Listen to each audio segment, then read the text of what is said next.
record as well. 1 second.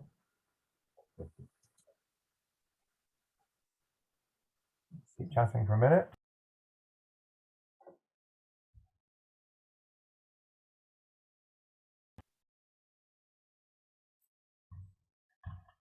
Sorry, my computer's slow.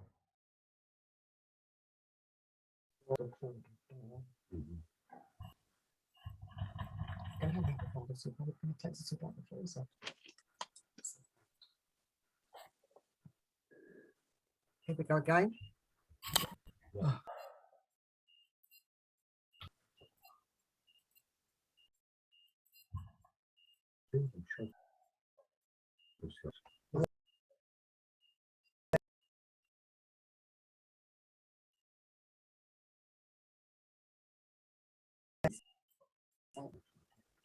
Okay, can everyone see that? Mr. Broker, please. Didn't realise that. Can everyone see that okay? Yes. Yes. There's a crackling sound.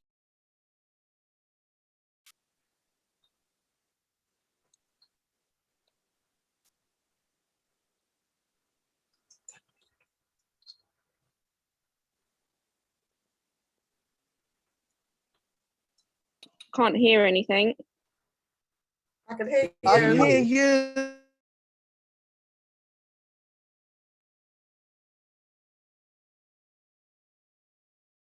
Can't hear the Lisa, rabbi there. nice to see you.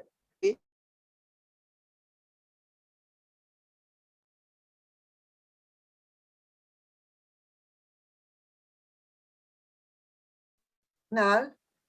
Rabbi, where are you?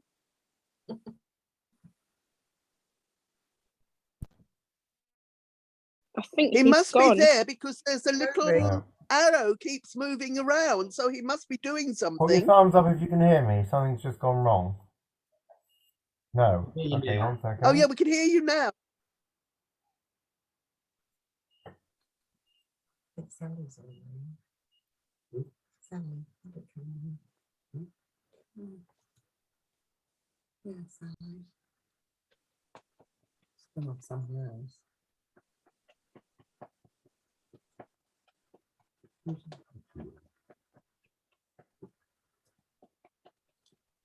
might be that. Can you hear me now? Might be a Can you hear me? Yeah. Yes. Yes. Oh, sorry, I don't know how. Okay, sorry, I forgot that my PC is very old. I'll go on my laptop next time. Okay, are we all okay now? Can everyone hear me? Yes. Yes. Yes. Right, okay, let's start. Okay, here we go. So I've been dedicating these for the past year plus to Rabbi Sachs. I'd like to dedicate today's share also to Gary Silverschatz, Gabriel Ben Aaron Alevi, for a number of reasons. Number one, because very sadly we of course lost him recently, but also because the topic is something that was very dear to him. And for those who didn't know, amongst his many things, Gary's father had been a Holocaust survivor. And I've told this story a couple of times. It's relevant to Sedra that Gary told me a few weeks before he passed that he used to take his father every year to get his, what they call it, basically paperwork done to get his German passport, war pension. As a refugee, as a survivor, he got a pension. The German government, he had to just prove he was basically still alive and could claim it. Yeah. So he used to have to go and get his paperwork signed by an official person. I think it was like local council or a police station. So Gary said in the later years, I mean, I didn't know his father, but somebody would have known. Obviously, his father was not mobile. It took him a number of hours to get him out of the house and to the police station. And they walked into the front desk, and Gary said, I brought my dad to get his paper signed for his passport. So, it's standard notarization. And the lady behind the counter says, I'm sorry, I don't think we're allowed to do that anymore. Gary says, well, what do you want me to do? She says, no, we have to go to council office. He says, well, that's going to take hours. Look at my dad, he's not very mobile, to get him in the cab, and it's really hard. And, she says, I'm really sorry, sir, I'm just following orders. So he looked at her and he said, people following orders is how we got into this problem. My dad got into this situation in the first place. And he said, she signed the form. But we're going to talk about following orders today. We know, of course, that during the Shoah, people said we were just following orders, and we, of course, say that's not an acceptable reason to do something immoral. But we also know, for example, that, not to be very, not to cause any offense, but you have this contemporary issue. I don't know if anyone remembers during the Gaza withdrawal, became an issue in the religious Zionist community, particularly, that You know, what happens if you believe in certain things as part of your religious ideology, like the Greater Land of Israel, and you are commanded to evacuate a Jewish settlement? What do you do? Do you follow orders? What happens if you're commanded to turn your gun on a fellow Jew? Do you follow orders? So, you know, and at the time, people were saying, well, we can't have soldiers not following orders. You know, we can't have chaos. We have to have people following orders. On the other hand, we know there is a principle which was established after the Shoah. I'm not comparing in any way. I'm just saying this issue, this moral issue of the right to refuse to follow an order is something I believe that in international law, interesting, I was doing my research, only really sort of evolved after the Shoah. This question that you were expected to reject a morally bankrupt order. What's I got to do this week's Parsha? Let's see. So, with any luck, come on, here we go. Iris, over to you. Right. The children of Israel multiply in Egypt. Threatened by their growing numbers, Pharaoh enslaves them and orders the Hebrew midwives, Shiphrah and Puah, to kill all male babies at birth. When they do not comply, he commands his people to cast the Hebrew babies into the Nile, and her husband Amram, and placed in a basket on the river while the baby's sister Miriam stands watch from afar. Pharaoh's daughter discovers the boy, raises. As a young man, Moses leaves the palace and discovers the hardship of his brethren. He sees an Egyptian beating a Hebrew and kills the Egyptian. The next day, excuse me, sorry. The next day, he sees two Jews fighting. When he admonishes them, they reveal his deed of the previous day, and Moses is forced to flee to Midian. There, he rescues Jethro's daughters, marries one of them, Zipporah, and becomes a shepherd of his father-in-law's flocks. You want the next one? Sorry, it's going slowly. Ah, there we are. Sorry, Change? I didn't have it. God appears to Moses in a burning bush at the foot of Mount Sinai and instructs him to go to Pharaoh and command, "Let my people go, so that they may serve me." Moses' brother Aaron is appointed to serve as his spokesman. In Egypt, Moses and Aaron assemble the elders of Israel to tell them that the time of their redemption has come. The people believe, but Pharaoh refuses to let them go and even intensifies the suffering of Israel. Moses returns to God to protest. "Why have you done evil to this people?" God promises that the redemption is close at hand. Thank you. So right at the beginning, threatened by the growing numbers, and we've learned about this in our Parsha before, right? Classic anti-Semite. Pharaoh says, these people, they're going to make a fifth column against us. Why would you think that? They've been loyal always. Joseph was, a loyal servant of Egypt. But no, if there's lots of them, they're going to attack us and join our enemies and so on. So he commands the midwives, Shiphrah and Puah, who we'll talk about through the share, to kill the male babies. Right? Pharaoh commands you to do something. What are you supposed to do? So when it comes to vaccinations or following COVID rules or not double parking, people are very quick to say you have to follow the law of the land. So how far does that go? Let's just pose that question. How far does the law of the land go? What if the law of the land is discriminatory to Jews? What if the law of the land is to kill male babies of Jews? Are you required to follow that law? So you're going to say, of course not. So my question is, where is that line? Many years ago, interviewed for a job in Auckland, New Zealand, and they said, at the end of one of the interviews, they said, basically, the only way, it's only legal to practice, Miller is not illegal, but you need a mohel has to be a qualified doctor in New Zealand. And they didn't have anyone in the community who's a qualified doctor. They had to bring people in from Australia who, by definition, even if they were doctors, were not qualified in New Zealand.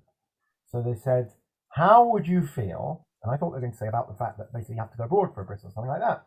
So how would you feel about basically bringing in a male from Australia under the radar? I said, look, it's a difficult one, I said, but the requirement to follow the law of land doesn't extend to not doing mitzvahs where possible. So now that's a law of unintended consequences. It's not anti-bris, right? It's probably reasonable for a state to say, you're welcome to practice mila, circumcision, as long as you're medically qualified as well. That's not an unreasonable thing to say. But if you don't have anyone medically qualified, you run into difficulties. So it was interesting that they said very openly, look, we do it under the radar. And nobody said, you have to follow the law. He's not doing a bris. So if people are very quick to throw around, you must follow the law of the land. Judaism says you have to follow, civil laws and so on. Yes and no. Clearly, if civil laws require the murder of Jewish babies, then you don't have to follow the law. But who decides where that line is? So this is why people you need a moral backbone, I just saw that an article that said in China they've come up with an artificial intelligence robot prosecutor that basically listens to the testimony and evaluates whether they're lying or not and so on and so forth, and basically is 97% accurate. Somebody said is slightly less worrying than the normal Chinese prosecutors who are 100% accurate. Probably everyone's found guilty. In China, it's rather worrying, the idea that you might have an automated system of justice that's even quicker and more efficient. You can see the problem. It's a very human question. Going back to, please, I'm not comparing like with like, but going back to the Israeli example, I can totally understand and empathize with why a soldier would feel that an order that combat. I'll give you a much simpler example. My uncle is a religious man. He lives in Jerusalem. He was in the Israeli Navy for about 3 weeks when he made Aliyah because he was older. He was made a captain in the Navy. I said, it sounds very important. He said, no, everyone's a captain. Anyway, and he used to basically do miluim. He always used to say, it's like Dad's army, marching up and down Ben Yehuda Street with old guns and what. Anyway, but once or twice they were on duty by the Kotel. So there are protocols in place in Israel for Shmirat Shabbat. But ultimately, just as there are protocols in place for kashrut on military bases, but unfortunately, it all depends on the commander and how respectful they are. The commander's respectful. We have a bunch of religious soldiers, and the base will be kosher. They'll follow the rules for Shabbos. If nobody cares, then there's a chance they won't. So my uncle said, he was on duty at the Kotel, and the basic protocols are you don't use the radio as an emergency. So, you have a situation where there's two entrances and somebody will come to one entrance. They can just radio the other entrance to tell them we're coming. I can't be bothered walking around there. The answer is no, I can't. It's Shabbos. I'm sorry. I'm not using my radio unnecessarily. Now, what happens if the person says, I'm ordering you to do it as your base commander? So in military terms, you have to do what you're told. Otherwise, you have anarchy. In halachic terms, you can see the problem. So if you passionately believe, if the reason you've gone to the Israeli army in the first place, and the reason you've gone to live in Israel, because you passionately believe in, settlement of the land of Israel, and for you that includes Jewish settlement in Gaza and the West Bank, and being asked to dismantle and throw a Jewish community out of Gaza, for you is basically akin to being asked to, murder babies in the Nile, then it's going to be very difficult for you if you are commanded to do that. And you're going to have a very genuine crisis. Now, the correct thing probably to do, and I think they may have done this with the Gaza evacuation. On the other hand, a state has to be able to set military policy. You can't have a situation where everyone's running off to their rabbi. So I understand the problem. I believe the correct moral answer would be that if you have a situation like that, you say to your troops, we understand that some of you might morally be uncomfortable with this. If you're not comfortable with this mission, that's fine, we'll send somebody else. But you can't sabotage it. You have a parallel, by the way, with abortion. Right? A doctor is entitled, as far as I understand it, in most Western countries, a doctor is entitled to say, I do not feel in good conscience that I can actually refer somebody for an unnecessary, shall we say, for argument's sake, abortion on demand. That's fine. So you're entitled to say, for religious reasons, I can't actually diagnose you right now. I'm going to recommend another physician. What you can't do is sabotage their right under the law to get an abortion, or contraception, for example. I have a friend, his father was a representative for a pharmaceutical company in America, and he felt on religious grounds that certain types of contraception he wasn't comfortable repping, and he was fired, and he actually took them to court and he won, because his argument was, I'm not questioning their right to stock this item, I'm asking on religious grounds I not be asked to promote it.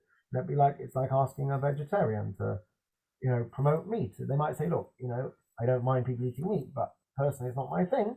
So you might turn around and say, this has come up in the past with Muslims working Tesco's and people buying alcohol. I believe, I don't know if it's mainstream, but I believe that some Muslims don't want to touch alcohol at all. So if you want to check out, you won't want to check out the alcohol. So I believe that, in that scenario, you ask someone else to do it. If you say, I won't sell you this because it's immoral, that's a different situation. So I think the answer to a lot of these things, it only works if you have a small pocket of dissent. You respect your right to refuse to carry out these orders. We will ask someone else instead. What you can't do is sabotage it. I don't know. I think that's, I'm not talking about immoral, like clearly immoral orders to go massacre loads of people. I'm talking about things where it's nuanced, like the Gaza withdrawal would be a good example. You can make a very strong argument both why it's wrong, particularly for religious soldiers that might believe very strongly in the greater land of Israel, to evacuate a Jewish settlement. On the other hand, you can make a very strong argument why you need law and order. There's a story of one of the Hasidic Rebbeim that his father said to him once, "Did you daven today?" He said, "Yes." He said, "I want to hear you daven. Please daven again." The boy said, "But Tati, I'm not allowed to daven again. I'm not allowed to use Hashem's name in vain. I've davened already." His father said, "I want to hear you daven. You have to do what your father says." So the boy cried and he davened again. I'm not entirely sure what we learned from that story. Obviously, that you should honor your parents. Is that an example of what the father's message to the child was? Is that you have to do what your parents tell you, no matter what. Also, potentially problematic. So, this is what we're going to talk about. So, Shifra and Pua, who are not actually identified, we're going to come to their identity in a moment, are commanded to kill all male babies. They fail to comply, and of course, Paro then intervenes. Question: who were they? Anyone know? I think that was supposed to be the sister. Was it Miriam? Right, so there's definitely, we're going to come to the source shortly. The Talmud says that it was Yocheved and Miriam, actually. Right? Yocheved being Moshe's mother and Miriam being his daughter. There is a fundamental problem with this, right? I know that you have throughout history, for example, you have the capos during the Shoah, but if you are a despot and you really want to go murder a bunch of babies, who are you more likely to co-opt into your evil plan? Are you going to get your own side? Or are you going to try to get people from within their community who are highly unlikely to do it? Well, that what I was going to say, because the Chumash, I was reading the comments on Shabbos, and the Chumash said the same thing. Right. That it was unlikely to be Hebrew midwives. That it actually meant midwives of the Hebrews, not that they were Hebrew themselves. Sorry, Pam has just pointed out to me quite rightly that when I sat down to prepare this last night, I got the wrong Parsha. So we should be doing Va'era. Sorry, we're doing Shemos. We are going to do Shemos. My apologies. It's last week's Hedra. Whoops. Yes, this is We last didn't have a shift. Yeah, I'll tell you what happened. I looked at Rabbi Sachs' website, and the latest posting was Shemos, and I used that as the basis. Anyway, never mind. Yes. It's last week's Sedra. Sorry, we should have done Va'era. So we are doing last week's Sedra. Thank you for pointing that out. I just realised. I didn't even realise. Right. So I hope you'll forgive me. We're going to do last week's Sedra. Right. So yes, it is not this week's Sedra. Whoops. In my defence, we didn't have a share last week, so I got mixed up. Okay. So well spotted. Thank you. This is actually last week's Sedra, but we'll still learn from it. Whoops. So thank you for pointing that out. So sorry, you were just saying, Iris, about whether they were likely to come with the Chumash. Yes, go on. It was in the Chumash, the commentary on the Sonsino Chumash. Yes.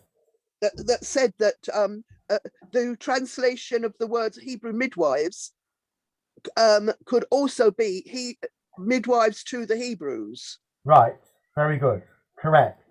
So there's an ambiguity. It says, we're going to come to this in a minute. Hamyaldot ha'ivriot. Does that mean the Jewish midwives or the midwives to the Jews? Right. It says that Miriam, the Pua and Shua went to Moses when they were called forward to say, why hasn't this happened?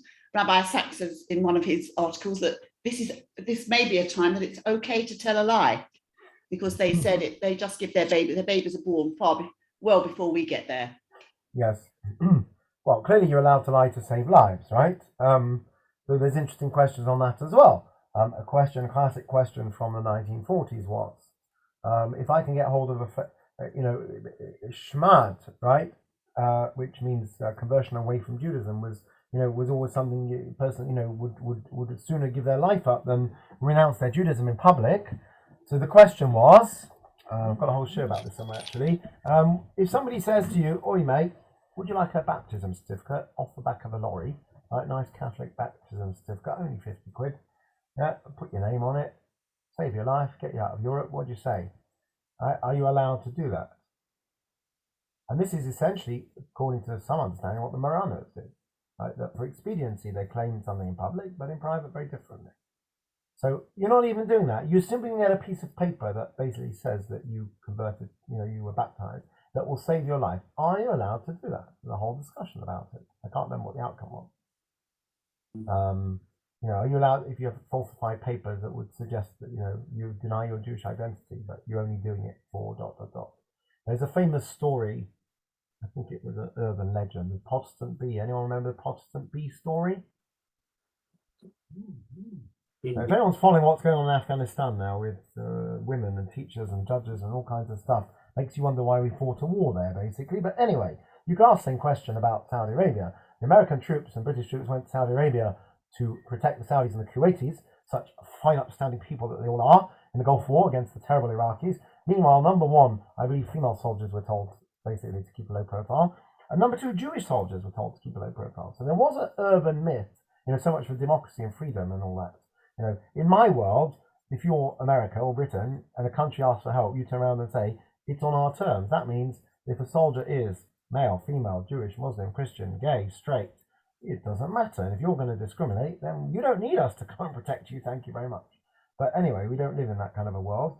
There was an urban myth that there was a suggestion that Jewish soldiers on their dog tags when they're going to Saudi Arabia, rather than having Jewish, presumably soldiers have their religion on their dog tag in case, God forbid, anything happens to them, they can get their appropriate religious rights, etc. There was a suggestion they put Protestant B, and that would be a euphemism. What? Sorry, I didn't hear what you said.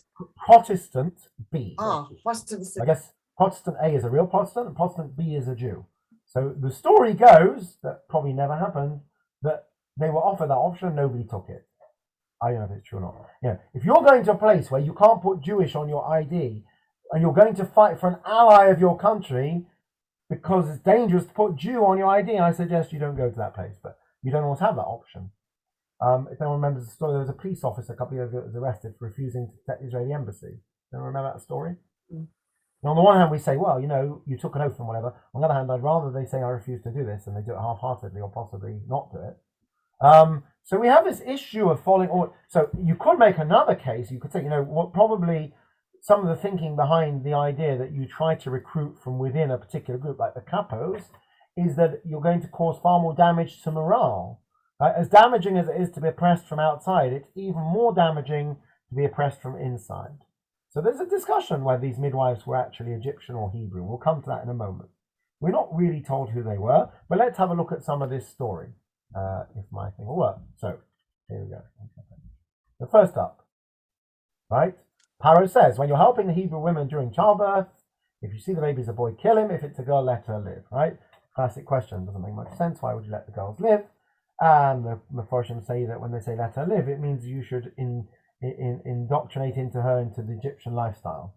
I guess intermarriage wasn't an issue in those days. So the theory was that if you only have one gender living, then it will basically stop I don't know why they didn't kill the girls as well, but there you go. Now, what did they reply?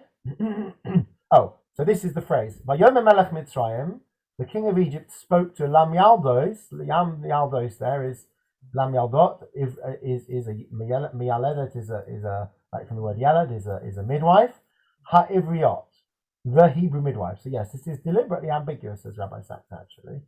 That either it could mean the midwives who were from the Hebrews or the midwives who ministered to the Hebrews. Right? Nowadays, if you say nice Jewish doctor, you would assume it means a doctor who is Jewish, not a doctor who ministers to Jews. But I suppose you could have that. The grammar is not entirely clear. And then it says name of one was Shifra, name of one was Pua. Right? The king of Egypt spoke to the Hebrew midwives. Rabbi, is that root for midwives? Is it the same word as child, boy? Yes, 100%. Yeled. Right? But Rabbi, if there was been an apostrophe by the Hebrews to say that they were the midwife of the Hebrews or the Hebrew midwives, so this actually says it was the Jewish midwife. Correct. You're right. And in English, you should put an apostrophe or the equivalent to indicate whether it's possessive or not. But in Hebrew, it is ambiguous. If you wanted to say the midwives who minister to Hebrews, you would use that phrase Lam Yaldot Ha-Ivriot, at least in biblical Hebrew. And if you want to say the midwives who came from the Hebrews, you would say the same thing, right? So, nowadays, if you say an Israeli doctor, you're assuming the doctor who practices in Israel. But let me ask you a question. What an Israeli diplomat? What is an Israeli diplomat? Is it a diplomat who represents the state of Israel? Or is it a diplomat who happens to have Israeli citizenship? Could be both of those. It could be both, couldn't it? Either of them. If I say an Israeli doctor, you probably assume... it's the same thing with my daughter is a teacher of English, but she happens to be an English person. Right, so she's an English teacher of English. So she's an English teacher. But actually, if I said an Israeli soldier, that could include a Brit who goes over to volunteer, Oh, right. right? So Or it it is could also ambiguous. be a soldier in the British Army who Who has was Israeli originally nationality. Israeli. Right. Although just to throw a spanner in that works, I'm pretty sure if you join the British Army, you'd have to renounce any other citizenship. But yes, you are correct. So it is ambiguous, even in English, right? I suppose. Sally's example works perfectly, right? You're an English teacher. What does that mean? I'm an English Rabbi, teacher who teaches maths if- from England. Rabbi, Yes. Yes. if it means Hebrew midwives, Yes. why then do they call them Shifra and Pua? Why don't they just say Yocheved and Miriam? Good question. Why do they give them a different name? Why give them names at all? Why give them names at all? Yes. Yes. Many women are never given names, right? In certain Yeah, but look circles, what the name, in certain circles, Rabbi, what yes. their name means. I mean, Pua means like clucky, clucky, clucky, doesn't it? You know, it's given describing what they do. Yes, it was also Like an Miriam was- allusion. I think it was an allusion to. 1 second. Yes, I can't remember. What does Rashi say? It was an allusion to. Yeah, they would. What do you call it? I can't think of the English word. Mefateh in Hebrew. Appease. Not appease. Like calm the mother like- and whatnot. They say clucky, clucky, clucky, baby, and Pua meant soothe the baby. Right. I mean, by the way, one of the most very well-known organizations is called the Pua Institute in Israel, which helps with fertility. There are many organizations. I've got a direct debit I set up years ago, which I've kept to an organization called Shifra Pua in Manchester, which basically sends meals to mothers that have babies. So, it's we often find people with different names, Yaakov and Yisrael, right? Ivor the engine. In Wales, it was standard practice that you were named after what you did. I don't know if it's an Asian thing or a Muslim thing that women take their husband's first name as a surname, right? So if you're called Muhammad Khan, your wife will be called Faisal Muhammad or whatever. Very, like the old days of the Mrs. You'd be Mrs. Julian Rainsbury or Mrs. Jeff Bendon. We knew a lady in Cardiff called Audrey Rapport, whose husband, the late Cecil Rapport, had been the mayor of Cardiff. I think he had a MBE or OBE. He died many years earlier, but she was still introduced at things as Mrs. Cecil Rapport. That wouldn't go down very well with all these double-barreled name people these days. But there you go. So, the king of Egypt spoke to Hebrew midwives. It is deliberately ambiguous. Yes, deliberate. So it could be read both ways. Josephus, by the way, Josephus, we know, a famous historian. I looked up Josephus online. I found a free version of it. I've got his book somewhere here. I don't know where. Actually, it's really interesting. I didn't realize that he almost sort of on the Bible. I don't know how accepted he is, but he writes sort of midrash style. He says, the king of Egypt did this, and Moshe did that, and it's kind of a paraphrasing of the Bible. So Josephus and the Barbanel and other commentaries understand that no Hebrew woman would have killed their own babies. Just unconscionable. So it must mean that they were, well, of course they didn't do it. So it's the midwives to the Hebrews, whoever it was, right? Not following all, it's very easy to say you shouldn't follow orders, you should just do whatever, you should protest. It's not always so easy to do that either. I personally find, because if you're going to say that, I understand that anyone who, chose to join the Hitler training is a war criminal. What about the ordinary German or Polish soldiers that were just following orders? So if you say that they should have refused, then so should the capo for their lives, okay? Is it possible you don't do what you're told, you can be shot? I don't know. It's a very difficult moral question that I think is oversimplified. It's a very difficult subject to deal with. We can't judge because we're not in that position. Sorry, I just froze. Yes. I froze, sorry. So Sorry. the question is my question, Rabbi, which is, how do you decide whether to save your own life or that you sacrifice your life for the life of another person because you would save them? So you don't have to put your life at risk to save someone else. So if you've got one bottle of water in the desert and you're going to not, by giving it to someone else, you're going to die of thirst and they're going to live. You don't have to do In that. the case of doing as you're told, should you save yourself or should you do what you're told in order to save the lives of the other Well, we people? know the answer. Well, we know the answer to that. If you are told to murder someone, you should. He's gone again. Yeah, it's been very muffled. I haven't been able to hear what he's been saying properly. Now he's gone and it's very shushy. I was going to say, you know, we've got the 10 Commandments. Doesn't that come first? Well, that says thou shalt not murder. It doesn't say that you should save somebody else at the risk of your own life, or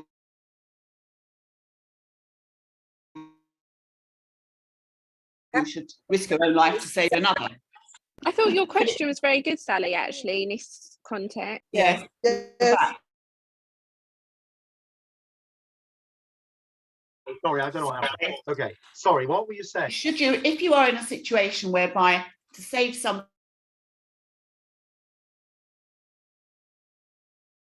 or to save your own and let that person die, nothing to do with water, because it might not be, you know, you could always share a bottle of water. Right. So there's a difference between being reactive and being proactive. Let me ask you a question. If you're a doctor, currently, are you allowed to say, I refuse to go to work because there's a very good chance I catch COVID, and let's say I have a medical vulnerability and I may die? Yeah, because depending what sort of, yeah, because that happened to the GP who lives next door to me.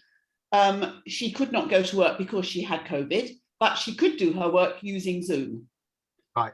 But then again, you know, we have that all the time with any emergency service personnel that put themselves at risk, you know, rescue workers to go rescue people. Certainly the military. There's no answer to the question then. It all depends upon the circumstances and your feelings at the time. Yes, we do accept. At the time when they had the Ebola outbreak, there was a discussion at the time about it's so amazing now, this is so out of date, but at the time the discussion was called medical professionals who feel anxious about, you know, infectious diseases say, I don't want to come to work, it's too dangerous. And there was a discussion about the fact that when you go into certain professions, it's understood that there's a risk. So the military, the medical profession, the fire service, the police, right? There is a risk. There's an accepted level of risk. We try to minimize risk for our emergency service personnel, for our military personnel, but there's always going to be more risk than having certain other jobs. So, and yet people go into these professions, and obviously we need people to go into these professions. You know, when the AIDS epidemic started and people were getting, you know, catching AIDS from needles and things, you know, it was dangerous for medical staff then, just with needle stick injuries and things. You know, even now, probably quite risky because of COVID and whatever. So, first of all, you're allowed to take a degree of risk to save someone else's life. Should you give up your own life to save someone else's life? You don't have to give away your last bottle of water. If you are told to murder somebody, to actively murder somebody, you're supposed to say, I'm sorry, I'd rather give up my own life than actually take another life. But there's a difference. That's being proactive, as it were, versus reactive. So to sit and do nothing, you know, you shouldn't let people starve. You shouldn't let people die of thirst. But you don't have to give up your last water in order to die of thirst that somebody else should live. That's not expected. That's not considered murdering someone. So it's a difficult one. But so it's very easy to say, oh, you should refuse to follow orders. But in many societies, refusing to follow orders is punishable with death, right? Sedition and whatever. So why in World War I, deserters were shot. Why did the king believe them? Why did he say, okay, I hear what you've said, there's nothing I can do? He didn't say, let's go and kill these boys anyway. We'll take all the boys that you allowed to be born, we'll put you two in, we'll kill you two because you are the baddies, and we'll go and collect all these boys. He didn't say that. 1 second. Didn't he want to do it without the Hebrew women realizing, and that was why he told the wives to kill the babies before the mothers, as soon as they were born, and just to say to the mothers that the babies were dead, were born dead. Possibly. Okay, another thought. The Torah tells us that the midwives feared God and therefore they didn't obey the king and they let the boys live.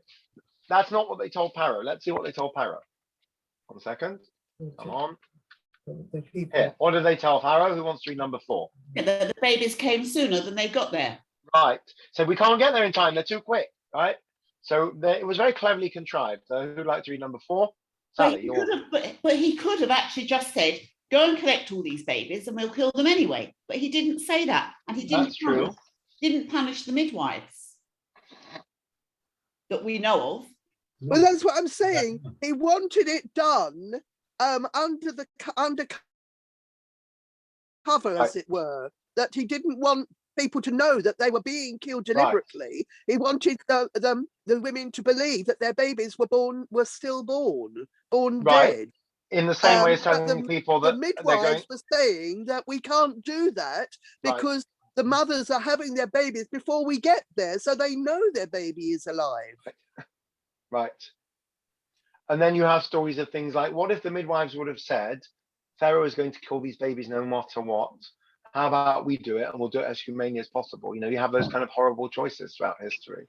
So power on the one hand is trying to do, yes, in the same way as saying you're going to go for a shower when you're really going to a gas chamber. Yeah. Because false sense of, also people are less likely to resist if they don't know what's happening.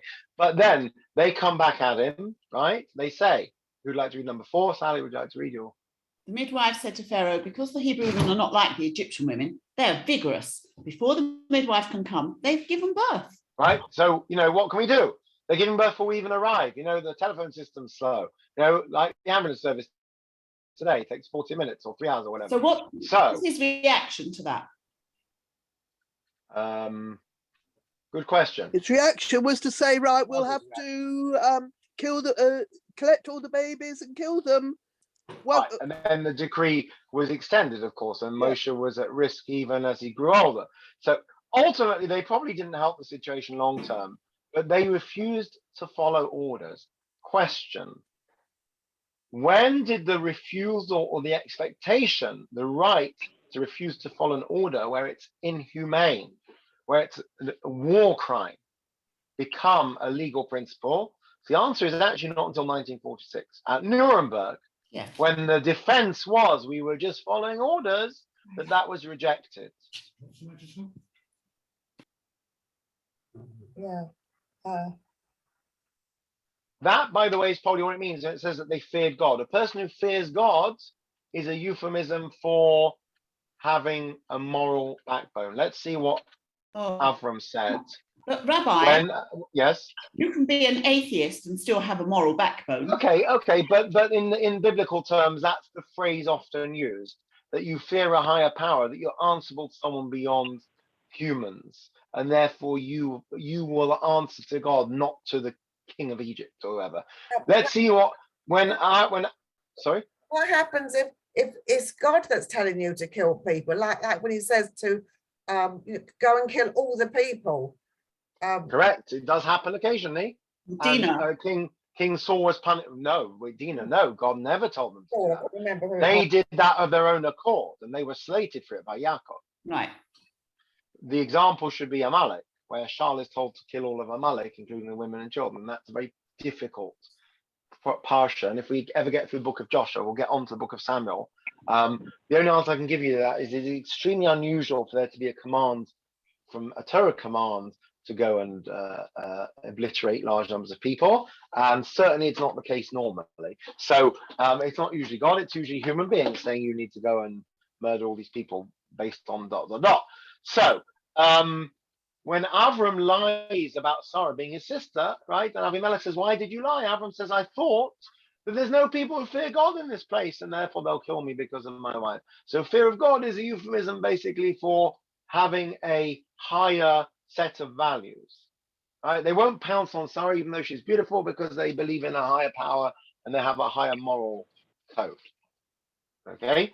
In answer to Sally's point, it's also a point of debate that there is a discussion going on now about Euthanasia and Society. I'm not sure where it's up to, but there are various discussions going on about various bills that might go through Parliament. The bottom line is that without an absolute moral code, society may well be an ethical and moral society, but what actually protects it? So in Judaism, the Torah protects it. You have absolute morality from the Torah. Absent that, who determines? And you go back to, sorry to always use the example of the Holocaust, but Germany was a highly developed, highly cultured society that was able to enact laws which were horrendous. So what protection do you have without a religious, or say maybe not religious, an absolute underpinning. The Torah is absolute. You can do this, you can't do that. Without that, I'm not getting into the rights and wrongs, the whys and wherefores, but until the 60s or 70s, homosexuality was illegal. It's only 50 years ago, and now same-sex marriage is legal. So something for which you could be imprisoned years ago, you can now formally get married under British law. That's how law changes in the course of 50 years. So Torah law doesn't change.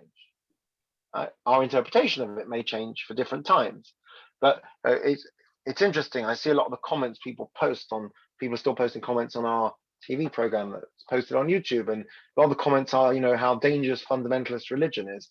I understand why people feel that. I can make an argument how dangerous secular society is, because going back to the euthanasia is a classic example. Who are the people who are opposed to assisted dying bills besides religious groups? It's disabled rights groups, because the concern is that even if you accept a premise of some kind of assisted dying, how do you protect the vulnerable? How do you protect people from abuse? So in Judaism, it's very simple. You have pretty much black and white on these issues. Secular society is determined by democratic lawmaking.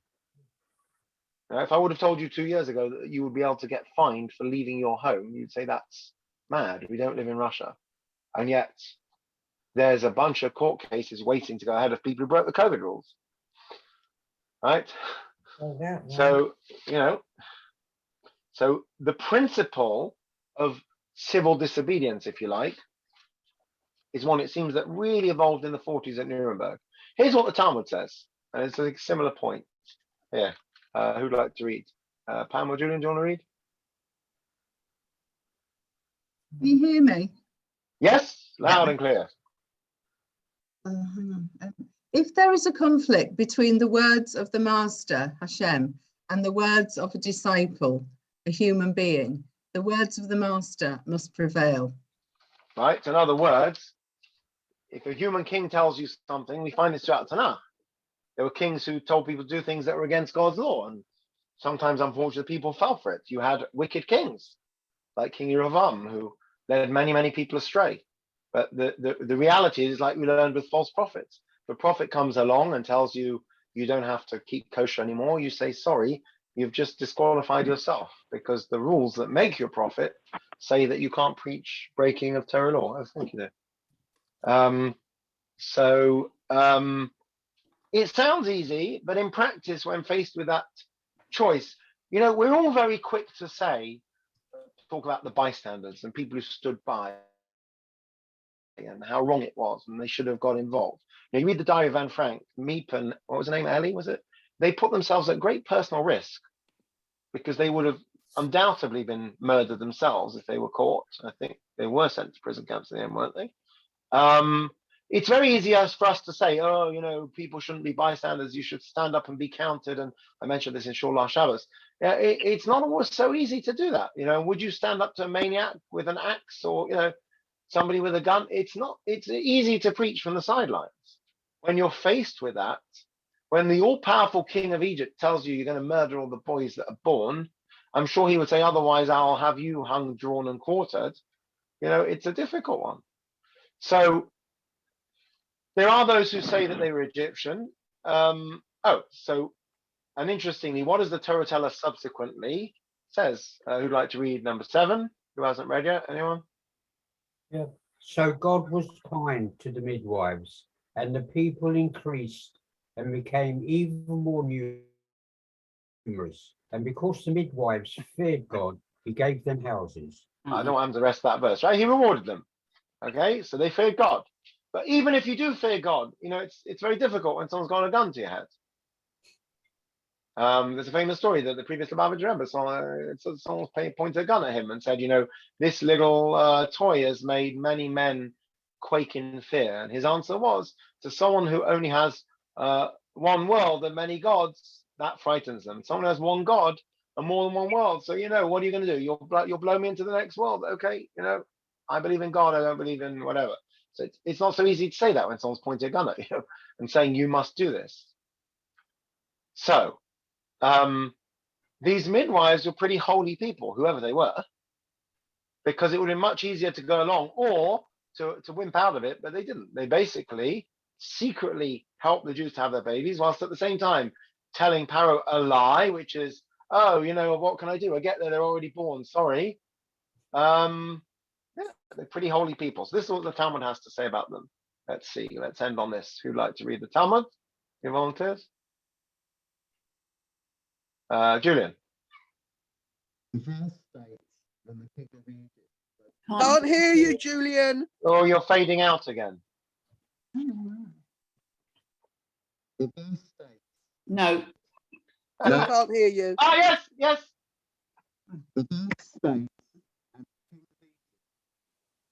Can't hear you. We lost you again. The verse states, Yes. the verse states, and the king of Egypt spoke to the Hebrew midwives, of whom the name of the one is Shiphrah and the name of the other Puah. Rav and Shmuel disagree as to the proper interpretation of this verse. One says that these midwives were a woman and her daughter, and one says they were a daughter-in-law and her mother-in-law. According to the one who says they were a woman and a daughter, the women were Yocheved, the mother of Moses and Aaron, and her daughter Miriam. And according to the one who says they were a daughter-in-law and her mother-in-law, the verse is referring to Yocheved and her daughter-in-law Elisheva, the wife of Aaron. Okay, but either way, according to the Talmud, it is actually Moshe's family. Now, not everyone says that. I said some people say they were Egyptian. Whoever they were, it was great personal risk that they took, and probably the first case in history of someone refusing to obey orders. So people at Nuremberg might have said, oh, we have to follow orders. What can you do? And by the way, also, it's like Pharaoh when God hardened his heart. Oh, I love the Jews. I want to let them go, but Hashem hardened my heart. That wasn't his attitude. His attitude was, I hate them. Oh, and also God's given me a bit of a, you didn't get the impression that these people were sorry to be having to oppress their Jewish populations, but they had no choice. There's a chap called Rabbi Nissim Mangel who escaped from Czechoslovakia, I think. And he always said that the thing that always irked him was not only did the Czech government actually were complicit, including many of the church hierarchy, in the rounding up and the basically incarceration of Jews, but they actually paid the Nazis to take the Jews off their hands. So that's not reluctance, unfortunately. So this is the first recorded time in history, as far as that someone refused to follow orders on moral grounds. And you see how difficult it is. It's easy to preach, but when you're faced with that situation, and also, as we said, what orders are considered moral, immoral, at what point you are allowed to say, I reserve the right to refuse to obey this order, is not entirely black and white either. It's a very difficult moral choice. As I said, it's a very contemporary ethical issue. That comes up time and again. It comes up particularly in Israel, because it said, in Israel, first of all, you have compulsory, what do you call it? I can't think what you call it. What do you call it? Yes, what's service? What's the word for compulsory? Paula. I can't think of it. Yeah, there's a word for it. I can't think of it. In Hebrew, it's called gios. Mandatory. What's the word? It's Compulsory. mandatory. Yeah, I can't think of the word for it being. Mandatory? Yeah, but there's a word for being called up to military. Anyway, you have whatever. You have compulsory military service. I can't think of the word. Anyway, and on the other hand, also. I can't think what it is. Anyway, it doesn't matter. Oh, you have compulsory, is it draft, mandatory draft, whatever you call it. Anyway, you have a compulsory draft, and also at the same time, people in Israel going into the defense forces is very ideological for a lot of people. People make aliyah and they want to go to the army because they want to defend the country. So it's not a paid army like Britain. People are doing it for ideological reasons, and therefore their ideology is going to affect what they're doing. And if the ideological reason is to promote, Jewish life and settlement in the land of Israel, they're going to be very uncomfortable if they're asked to remove some guys from a hilltop, for example. I know that it's something that after Gaza, a lot of the sort of right-wing modern Orthodox, if you want to say whatever, Dati Leumi religious Zionist camp really grappled with this issue because they lost a lot of their respect for the government and for the instruments of the state, because for the first time they were really being asked to go against very deeply held beliefs. It's very easy to do the Haredim should go to the army, but part of the issue is a similar thing, that you're going to inevitably be asked to go against your deeply held beliefs. That's a difficult one. If you have compulsory military service, if you choose to go as a professional army, then you say, listen, you should know if you go fight. Let's say you're a Muslim soldier, they should say you should know that the last 5 wars we fought, a number were fought in the Middle East, and you may well end up having to fight a war against a country that you might you're co-religionists. Are you comfortable with that? That might be something you might ask a professional soldier. The problem in Israel is everyone goes to the army, essentially. So you have a whole melting pot of the population in the army. So these kind of questions come up. From the other side as well, you have, left-wing peace activists who say, I refuse to go protect the West Bank settlement because I'm opposed to settlement full stop. At which point you would say, well, sorry, you go to the army, you do what you're told. But then, that's for just following orders. At what point, ... right? It's not black and white. It's very nuanced. And it's very challenging. Right, anyway, that's the end of today. Sorry we got the wrong Parsha. I don't know how I did that. But right, okay. Oh, we're after 11 o'clock. Better stop. Sorry about the technical problems as well. I'll go on my laptop next time. Hope everyone has a nice bank holiday. Yes, thank you. Yeah. Yeah, the same to you. I'll get the right Parsha next week. We're Did gonna- you get the right date as well? Skip Because the one. date at the beginning said the 26th of Oh, do you know, I'm so confused. I keep thinking because it's Boxing Day, it's bank holiday. They're having a 4-day Yom Tov. It is a bank Right. holiday. It's a 4-day Yom Tov. Saturday, Sunday, Monday, Tuesday. That's right. Today and tomorrow are bank holiday. Yeah, we complain about a 3-day Yom Tov. They're having a 4-day Yom Tov. There you go. Right. Okay, Right. everyone, take care. Michael. See you next week. Bye. Yeah. Thank Thanks, you. Rabbi. Bye. Sorry, yeah. Hi, Pam. Yes. Sorry, Pam. Yes. yes.